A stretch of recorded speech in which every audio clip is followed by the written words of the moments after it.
Hello students, a very good morning to all of you and I hope all of you are doing your revision work regularly. Okay, so आपके periodic test चल रहे हैं बेटा. I hope आप सभी concentration के साथ में अपना revision work कर रहे हैं.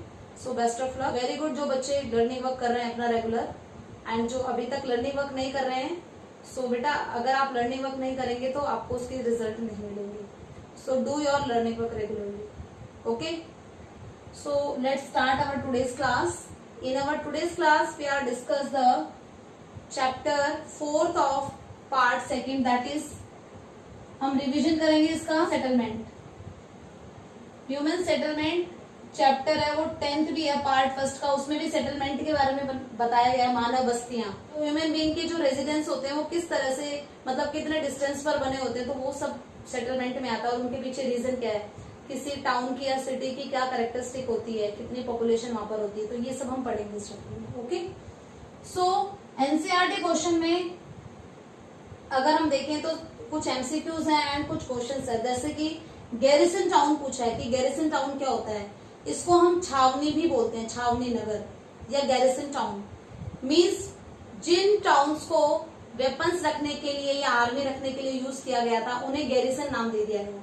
ओके, तो छावनी वर्ड वहीं से लिया गया है जहां पर आर्मी को रखा जाता था, वेपन्स रखे जाते थे. सो अगर हम बात करें जैसे जालंधर है या अंबाला है या दिल्ली कैंट है, हम पढ़ते हैं कैंट है, तो ये थे गैरिसन टाउन और ब्रिटिशर्स ने ये गैरिसन टाउन बनाने स्टार्ट करे थे. Okay, next is agglomeration town. Agglomeration town क्या होता है?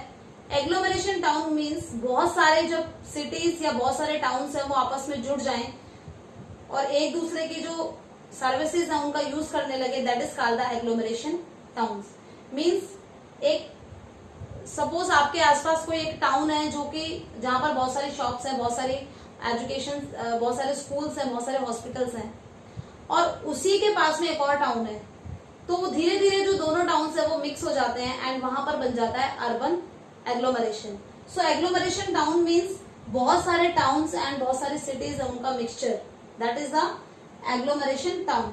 यहाँ की कैरेक्टरिस्टिक है कि यहाँ पर जो पॉपुलेशन होती है वो 50 लाख से ज्यादा होती है एंड जो लोग हैं वो secondary sector and tertiary sector में वर्क करते हैं. प्राइमरी सेक्टर में वर्क यहाँ पर नहीं किया जाता है क्योंकि हम टाउन की बात कर रहे हैं.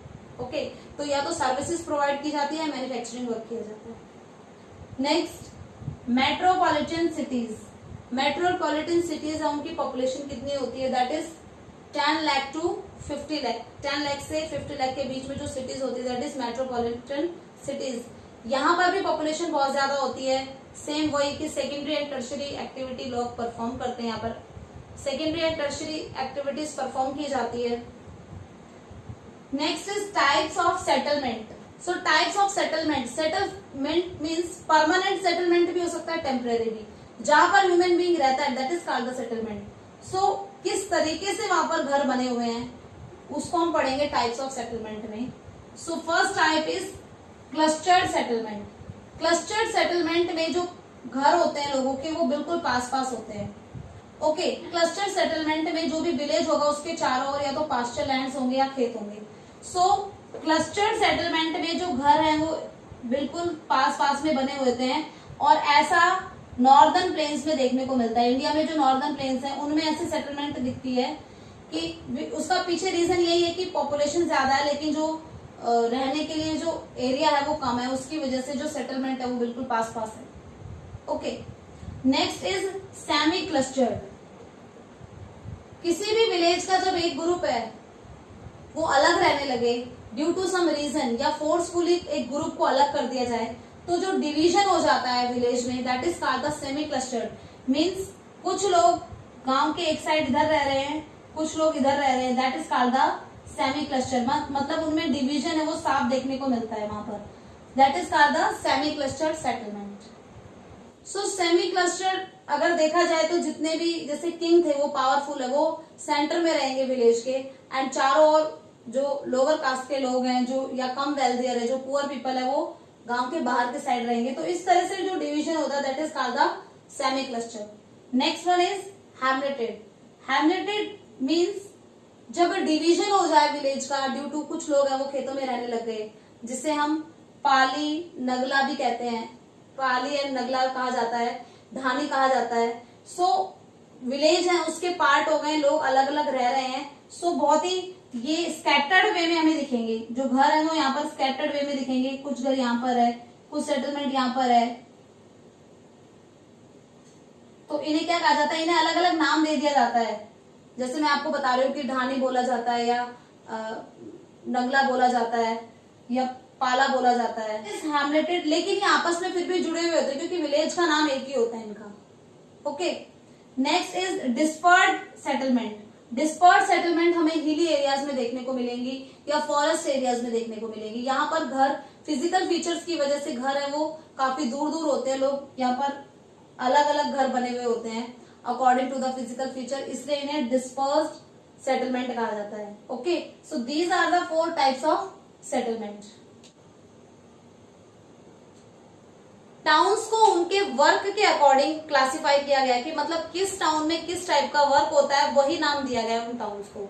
जैसे कि एडमिनिस्ट्रेटिव टाउन, किसी भी स्टेट की कैपिटल के आसपास में जहां पर हेडक्वार्टर्स होते हैं उन्हें हम एडमिनिस्ट्रेटिव टाउन कहते हैं। जैसे दिल्ली हुआ, चंडीगढ़ हुआ, these are the administrative town. Next is industrial towns, जहां पर बहुत सारे इंडस्ट्रीज होती हैं उन्हें हम इंडस्ट्रियल टाउन का नाम देते हैं। उन्हें हम इंडस्ट्रियल टाउन कह सकते हैं कि ये टाउन क्यों बना है, क्योंकि यहाँ पर इंडस्ट्री है। ओके, जैसे Surat, Kanpur, these are the industrial towns. Next transportation town. Transport town कौन से होते हैं, जहां पर ट्रांसपोर्ट की फैसिलिटीज, जो आप हम पोर्ट देखते हैं, पोर्ट, सी पोर्ट, उनके आसपास में जो टाउन होते हैं वो ट्रांसपोर्ट टाउन है, क्योंकि वहां से इंपोर्ट एंड एक्सपोर्ट करने के लिए ट्रांसपोर्टेशन फैसिलिटीज दी जाती है। सो यहाँ पर ट्रांसपोर्टेशन सिस्टम बहुत स्ट्रांग होता है, इसलिए इन्हें ट्रांसपोर्ट टाउन कहते हैं। Next is trading town. Trading, जहां पर ट्रेडिंग एंड कॉमर्स का वर्क होता है, रिटेलर्स, होलसेलर जहां से चीजें परचेज करते हैं, सेल करते हैं, बाय करते हैं, that is called the trade towns. Next is mining towns. जितना भी हमारा पेनिनसुलर प्लेट्यू का रीजन है, छत्तीसगढ़, झारखंड, बिहार, ओडिशा, वेस्ट बंगाल, ये माइनिंग टाउन्स है यहाँ पर, क्योंकि यहाँ पर माइनिंग वर्क होता है, जिसकी वजह से जो लेबर्स है वो टाउन में आकर रहने लगे हैं, इसलिए वो they are called the mining towns. Next garrison, मैंने आपको बताया जहां पर वेपन्स एंड आर्मी को मेंटेन किया जाता है, that is called the garrison towns. Next religious and cultural towns. Religious, जो एंशिएंट टाइम से भी रिलीजियस, जैसे हरिद्वार है, काशी है, मथुरा, ये रिलीजियस टाउन्स है। एंड कल्चरल टाउन्स में भी, जैसे आप जयपुर जा रहे हैं घूमने के लिए, कल्चर को देखने के लिए जा रहे हैं, हेरिटेज है वहां पर, गोवा जा रहे हैं कल्चर को देखने के लिए, ये कल्चरल टाउन्स है। Okay, next educational towns. Education के लिए जो टाउन्स डेवलप हुए हैं, एजुकेशन सिस्टम जहां पर बहुत अच्छा है, बेंगलोर की बात करें, पूना, बेंगलोर, दिल्ली, ये क्या है, एजुकेशनल टाउन्स है, यहाँ पर एजुकेशन सिस्टम बहुत अच्छा है। एंड टूरिज्म, लोग घूमने के लिए जाते हैं, हिल स्टेशन पर जाते हैं या किसी भी कोस्टल एरिया में जाते हैं वेकेशन स्पेंड करने, तो वो टूरिस्ट स्पॉट बन जाते हैं, that are called the tourism town. उनका डेवलपमेंट ही क्यों है, क्योंकि वो टूरिस्ट स्पॉट है। सो कौन सा वर्क कर रहे हैं, किस चीज के लिए फेमस है, उसके अकॉर्डिंग हमने क्लासिफाई किया है टाउन्स को। एक फर्दर हमने डेवलपमेंट टाउन का कब हुआ है उसको भी 3 कैटेगरी में डिवाइड किया है। इनको भी 3 कैटेगरीज में डिवाइड किया है कि किसी भी पर्टिकुलर टाउन का डेवलपमेंट किस पीरियड में हुआ है। कुछ टाउन है उन्हें हम एंशिएंट टाउन कहते हैं, कि आज से 2000 साल पहले जिनका डेवलपमेंट हुआ था, मीन्स काफी पहले जो सिटी टाउन्स बन गए थे, उन्हें हम एंशिएंट टाउन्स कहते हैं। जैसे पटना है, इलाहाबाद है, मदुरई है, ये ऐसे टाउन्स हैं जिनका डेवलपमेंट आज से 2000 ईयर्स अगो हुआ था। Okay, next medieval towns. Medieval towns वो टाउन्स हैं जो कि किंग्स ने या नवाब्स ने डेवलप करे थे, उन्होंने अपनी कैपिटल यहाँ पर बनाई थी और उसके बाद में ये फेमस हो गए थे, यहाँ पर टाउन बन गए, जिन्हें हम मेडिवल टाउन कहते हैं। Okay, and last one is modern towns. जो ब्रिटिशर्स इंडिया में आए तो उन्होंने अपने एडमिनिस्ट्रेटिव पर्पस के लिए या अपने कन्वेंस के लिए बहुत सारे जो टाउन्स थे उनको डेवलप किया था, जिन्हें हम मॉडर्न टाउन्स कहते हैं। जैसे कि उन्होंने कोलकाता या दिल्ली या मुंबई, यहाँ पर अपने एडमिनिस्ट्रेटिव टाउन्स बनाए थे और इन एरियाज को डेवलप किया था। सो इन्हें कहा जाता है the towns which are developed by the Britishers. Okay. Next is what is the difference between the urban settlement and rural settlement. Urban settlement and rural settlement में मेन डिफरेंस यही है कि रूरल सेटलमेंट में जो लोग हैं वो primary activities करते हैं, जबकि अर्बन सेटलमेंट में सेकेंडरी एंड टर्शियरी वर्क लोग परफॉर्म करते हैं. सोशल रिलेशनशिप रूरल सेटलमेंट में ज्यादा अच्छे होते हैं in comparison to urban settlement. And technology का ज्यादा यूज कहाँ किया जाता है, ज्यादा मॉडर्न कौन होते हैं, अर्बन सेटलमेंट में जो लोग रहते हैं. So these are the basic difference between both of them. एक टर्म है अर्बन एग्लोमरेशन. अर्बन एग्लोमरेशन में मैंने आपको बताया कि जितनी भी मेगा सिटीज हैं उनके आसपास के टाउन्स एंड सिटीज हैं जब उससे जुड़ जाते हैं, that is called the urban agglomeration. कोई भी एरिया अर्बन एरिया कब बना है, जब उसमें बहुत ज्यादा पॉपुलेशन बढ़ गई है, बहुत सारे उसमें टाइप्स की सर्विसेज प्रोवाइड कराई जा रही है, that is called the urban agglomeration. 2001 में जो सेंसस हुआ था उसमें ग्रेटर मुंबई था वो सबसे हाईएस्ट अर्बन एग्लोमरेशन था, जबकि सेंसस 2011 के according Delhi is the largest urban agglomeration. सबसे बड़ा अर्बन एग्लोमरेशन दिल्ली है अब, एंड सेकेंड नंबर पर greater Mumbai. Okay, so students, this is all about for today's class. आज आप चैप्टर 4 ह्यूमन सेटलमेंट रिवाइज करेंगे अच्छे से. जितने भी क्वेश्चंस हैं वो सारे रीड करने हैं. एनसीईआरटी चैप्टर आपने रीड करना है. If you have any query, if you have any confusion, आप पूछेंगे, उसे कंफ्यूजन को आप क्लियर करेंगे, आप उससे रिलेटेड क्वेश्चन आप डिस्कस करेंगे. Okay, so best of luck for your studies. Thank you.